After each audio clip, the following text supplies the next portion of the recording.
Caríssimo diácono João Victor, meus irmãos, minhas irmãs, a solenidade que ora celebramos é uma das mais novas, porém uma das mais preciosas. Proclamarmos Cristo como Rei do Universo é reconhecermos o senhorio de Deus, é colocarmos Deus no lugar que é dele nas nossas vidas, é compreendermos que nós não somos detentores das nossas vidas, é simplesmente praticar a justiça. Deus é Deus, revestido de glória, revestido de majestade. Nós somos seus servos, e sem dignidade nenhuma da nossa parte, somos filhos no Filho Jesus Cristo. Sem dignidade nenhuma da nossa parte, sem fazermos nada por merecer, somos herdeiros da eternidade em Deus. Como não se alegrar? Como não palpitar o nosso coração com a euforia santa de tomarmos consciência de que o nosso Rei não nos escraviza, que o nosso Rei nos liberta do pecado. E nós, procurando o nosso lugar, praticando a verdadeira justiça, nos comportarmos como filhos adotivos, dependentes de um Pai que tanto nos ama, dependentes de um Pai que tanto nos protege, nos cuida e nos resgata das amarras da morte, por meio da salvação que o seu Filho Jesus nos trouxe. Vejam que a segunda leitura de hoje, da carta de São Paulo aos Colossenses, nos fala com muita propriedade da glória de Deus, exortando os fiéis a darem graças a Deus. Irmãos, com alegria dai graças ao Pai, que vos tornou capazes de participar da luz, que é a herança dos santos. Ele nos libertou do poder das trevas e nos recebeu no reino de seu Filho amado, por quem temos a redenção dos pecados. Esse Filho é a imagem do Deus invisível, o primogênito de toda a criação. O que é isso que Paulo aqui está a nos dizer? Que Deus reina glorioso, e ao resgatar o homem da vida de pecado, Deus nos faz partícipes da sua glória. Deus nos faz partícipes do seu reino eterno. Só que tem um detalhe aqui que nós temos que compreender. Participar da glória de Deus não é só e simplesmente depois que partirmos deste mundo, mas nós já tomamos parte agora na Eucaristia que celebramos. É por isso que a Eucaristia celebrada, ela tem essa capacidade de nos tirar da realidade da terra e nos jogar na realidade do céu, como que uma eclosão de amor. Por quê? Porque a liturgia, ela é atemporal. É por isso que nós rezamos, lembrando, rememorando, revivendo a morte dele na cruz, mas vivendo de verdade a sua glória ressuscitada. mas tomando parte da Eucaristia celebrada por Ele e celebrada por nós por mandato dEle. É por isso que nós celebramos a Eucaristia e juntamos a nossa voz, a voz dos anjos, a voz dos santos, dos serafins, dos querubins, das potestades, das virtudes, dos tronos, tudo classe de anjos, para glorificar e bendizer o nome de Deus. Como não ter o coração agradecido? Como não lutar para alcançarmos o céu? Como desperdiçarmos essa oportunidade que Deus nos deu de sermos dele, de vivermos nele, de caminharmos aqui na terra na esperança de um dia alcançarmos ele. Não um lugar, mas ele. O céu para o homem é Deus. Ele é o céu. E vejam que nós somos participantes dessa glória quando nós somos inseridos na igreja com o santo batismo e tomamos parte da filiação divina. E a partir dali nós começamos a viver no reino de Deus. São João Crisóstomo, ele diz que o reino é o próprio Jesus. Basileia Sul, ele é o reino. O reino não é um governo temporal, mas é uma pessoa. O reino é ele. O reino veio ao mundo quando ele veio nos visitar e nos resgatar. O reino se concretiza em nós quando nós somos batizados e entramos na família de Deus e entramos na igreja de Deus. Ele é o legítimo, ele é o primogênito. Nós somos os adotados, mas nele nós somos filhos de Deus. Vejam que Paulo continua olhando a glória de Deus como que num arrobo espiritual. Por causa dele, que é o primogênito de toda a criação, todas as coisas foram criadas no céu, na terra, as visíveis e as invisíveis, tronos, dominações, poderes e soberanias. Tudo foi criado por meio dele e para ele. E ele existe antes de todas as coisas. E todas as coisas têm nele a sua consistência. Ou seja, não existe razão de existir para o ser humano senão em Deus. Tudo nele tem consistência. Nada é vazio, nada é plástico, nada é líquido, porque ele é absoluto. Meus queridos irmãos, minhas irmãs, para nós cristãos, termos um Deus tão bondoso como Rei, como protetor, é termos a certeza de que somos protegidos, guardados e, acima de tudo, amados. É triste quando um cristão ele não toma consciência que é amado por Deus.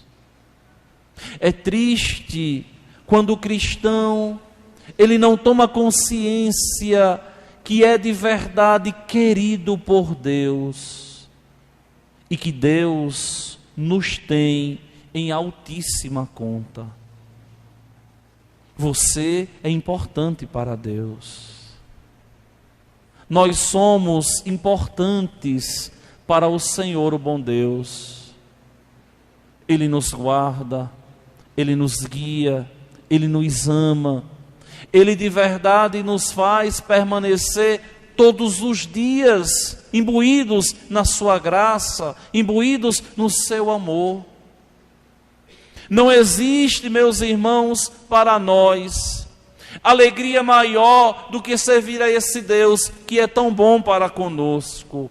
Só que vejam bem, Ele é a cabeça do corpo, isto é, da igreja.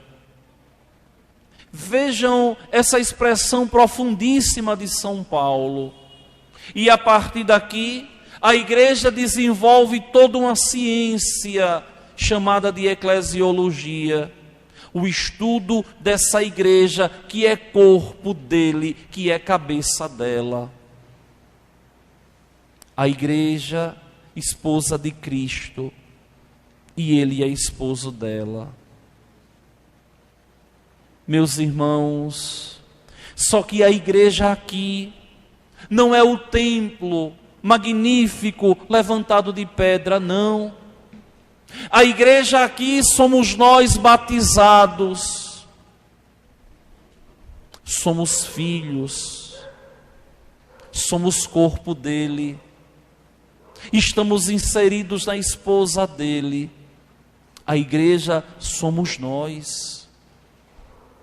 Essa igreja que tem ele por cabeça, por condutor. Um corpo não age sem a cabeça. A igreja não pode agir sem Jesus. Ele é a cabeça do corpo, isto é, da igreja. Ele é o princípio, o primogênito dentre os mortos, de sorte que tudo tem nele a primazia, porque Deus quis habitar nele com toda a sua plenitude. Aqui nós temos clareza de que quem vê Cristo, vê o Pai na força do Espírito. Porque o Filho está no Pai, o Pai está no Filho, e os dois estão unidos no amor do Espírito Santo de Deus. A glória do Filho é a glória do Pai. E a glória de Deus é o homem vivo, e o homem vive para a glória de Deus. Não existe outra razão. O homem vivo é a glória de Deus. Só que aqui não é vivo para o mundo, porque aí o homem já está morto. É vivo para a eternidade em Deus. É vivo para a eternidade em Deus. E é aqui que nós devemos entender que tem Cristo Jesus como Rei aqueles que vivem a sua doutrina, aqueles que aderiram de verdade aos preceitos que ele deixou.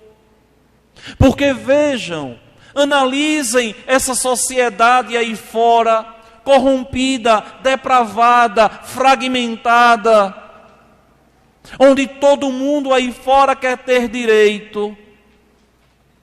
Mas Deus, nosso Senhor, não tem direito nenhum. Deus é excluído das decisões. Deus não possui direito nenhum aí fora. Porque o homem pensa que ele é o rei do universo. E não é. O rei do universo é ele. A nossa vida pertence a ele. E este universo, este mundão, pertence também a ele.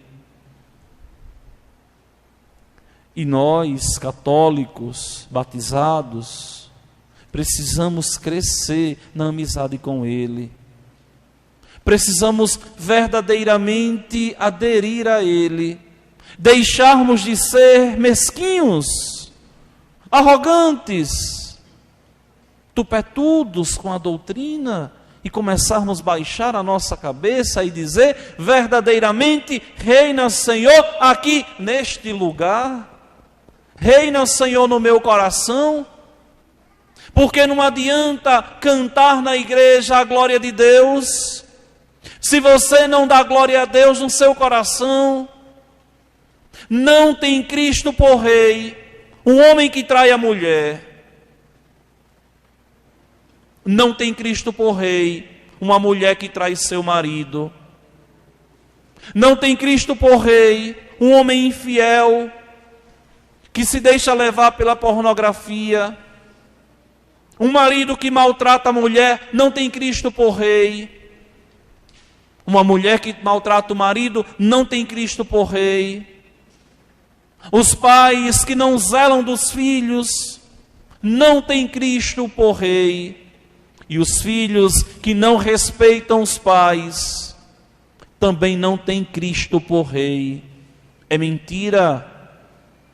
Não tem Cristo por rei quem é arrogante, quem vive inserido na maledicência, na mentira, na fajutice da vida.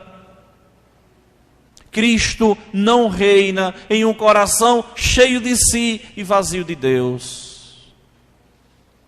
E é aqui que nós precisamos compreender que nós rezamos todos os dias a oração do Pai Nosso, dizendo: vem, Senhor, venha o teu reino, Senhor, venha a nós, Senhor, o teu reino. O reino de Deus já começou quando Ele se encarnou. Como diz São João Crisóstomo, o reino começa no próprio Cristo. Ele é o reino de Deus. Ele é o reino eterno de Deus. Basileia Sul, Ele é o reino. Meus irmãos, aqui não é simplesmente uma teologia vazia, mas é uma teologia que nos convida verdadeiramente a tomarmos consciência do que nós estamos fazendo com a nossa vida, de quem nós estamos seguindo e o que de verdade é precioso para nós.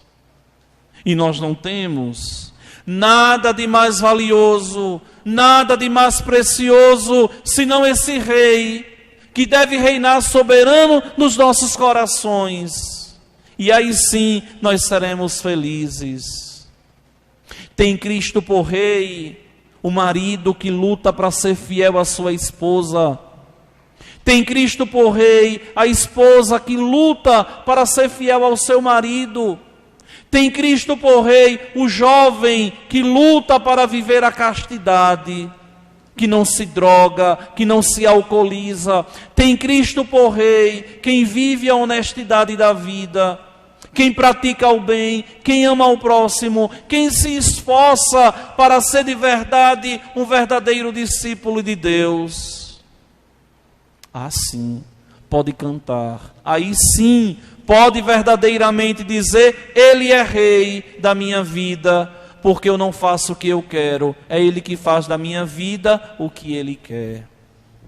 Só que vejam bem, por incrível que pareça, o nosso Rei teve por trono neste mundo o madeiro da cruz, e a sua coroa não foi de ouro, mas de espinhos, para nos dizer o preço do seu reinado, a sua morte humana, para nos salvar, para nos mostrar o preço que Ele pagou para nos salvar. É por isso que a igreja, que é seu corpo, é tão grata a Ele e luta todos os dias para ser fiel a Ele, e luta todos os dias para ser cada vez mais dele, porque a igreja é fascinada por Ele.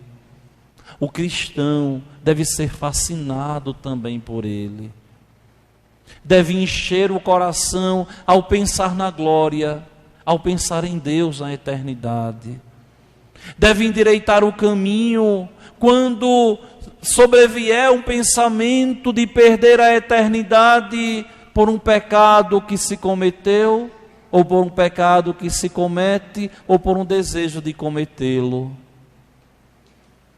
Deve-se pensar todos os dias: o que eu devo fazer para agradar o meu Deus? O que eu devo fazer para ser cada vez mais dele, na condição que eu dei um sim a Ele? Porque muitas vezes as pessoas, elas têm uma concepção de vida muito mundana. Meus irmãos, consagrado a Deus não é só e unicamente quem é ordenado diácono ou padre, ou tem os votos religiosos, sendo freira, sendo frei, sendo monja, sendo monge, ou um irmão de uma ordem terceira, ou consagrado em uma comunidade de vida. Não. Consagrado não é aquele que anda perdido em meio ao mundo. Consagrado é aquele que pertence a Deus, que foi batizado em nome da Santíssima Trindade. Esse é consagrado, chamado à santidade de vida, chamado a louvar e bendizer o nome de Deus todos os dias da vida. E é a estes que o Senhor, o bom Deus, assim diz, como disse a Dimas na cena do Evangelho de hoje, quando Dimas diz assim: Jesus, lembra-te de mim quando entrares no teu reinado. E Jesus diz assim: olha, em verdade eu te digo, ainda hoje estarás comigo no paraíso. Minha gente, existe um paraíso, que é a glória de Deus, e é para lá que nós peregrinamos na penumbra da fé, presunçosos, como nos fala o prefácio do domingo passado que nós rezávamos na igreja, na solenidade de todos os santos.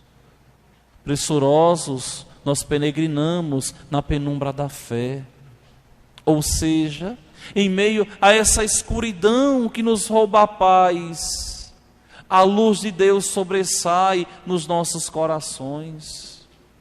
É por isso que é preciso ter esperança na eternidade.